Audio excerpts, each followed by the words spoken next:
paskaties uz šo punktu. Tas ir šeit. Tās ir mājas. Tie esam mēs. Uz tā ik viens, kuru mīli, ik viens, kuru pazīsti, ik viens, par kuru esi dzirdējis, ik viens cilvēks, kurš ir bijis šeit, ir izdzīvojis savu dzīvi. Mūsu prieka un bēdu apkopojums, tūkstošiem sevī pārliecinātu reliģiju, ideoloģiju un ekonomisko doktrīnu, katrs mednieks un vācējs, katrs varonis un gļēvulis, katrs radītājs un civilizācijas iznīcinātājs, katrs karalis un zemnieks. Visi jaunie cilvēki, kas ir iemīlējušies, katrs tēvs un māte, cerību pilnais bērns, izgudrotājs un pētnieks, ik viens morālis, skolotājs, ik viens korumpētais politiķis, ik viens superzvaigzne, ik viens augstākais līderis, ik viens svētais un grēcinieks. Mūsu sugas vēsturē ir dzīvojis šeit, uz maza puteklīša, kas turas saules starā. Planēta Zeme ir maza skatuve plašajā kosmiskajā arēnā. Padomā par nebeidzamo nežēlību, kas ir piemeklējusi šī mazā pikseļa stūrīša iedzīvotājus, gandrīz neatšķiramos iedzīvotājus no citas stūrīša.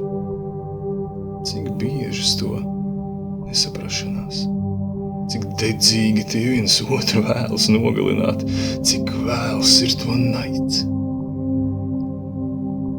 Padomā par asiņu upēm, ko izlējuši visi šie ģenerāļi un imperatori, tā lai savā varenībā un triumfā tie varētu kļūt par īslaicīgiem valdniekiem uz punkta niecīgas daļiņas. Mūsu nostāja, mūsu iztēlotais pašsvarīgums, maldīgais priekšstats, ka šajā visumā mums ir privileģēta pozīcija, tam stājas pretī šis niecīgais, blāvais gaismas punkts.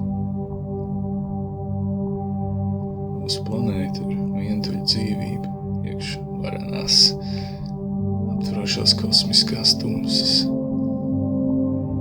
Mūsu neskaidrībā, visā šajā plašumā, nav pat mazākā mājiena, ka no ārpuses ieradīsies palīdzība, lai izglābtu mūs no mums pašiem.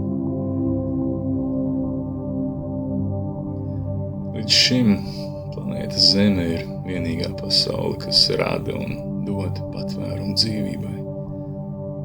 Nav kur citur, vismaz ne tuvākajā nākotnē, uz kurien mūsu suga varētu migrēt. Apciemot, jā, apmesties, vēl nē, patīk vai nē. Uz šo brīdi planēta Zeme ir vieta, par kuru mums jācīnas un jāmaina notiekošais. Ir teikts, ka astronomija ir raksturu vienkāršojoša un stiprinoša pieredze. Iespējams, ka nav labāka veida, kā parādīt cilvēku iedomīgumu muļķīgumu, kā vien šis tālumā radītais mūsu maziņās zemes attēls. Priekš manis tas uzsver mūsu pienākumu vienam par otru rūpēties un izturēties daudz maigāk un saglabāt, novērtēt un kopt glāvi zilo punktu. Vienīgās mājas.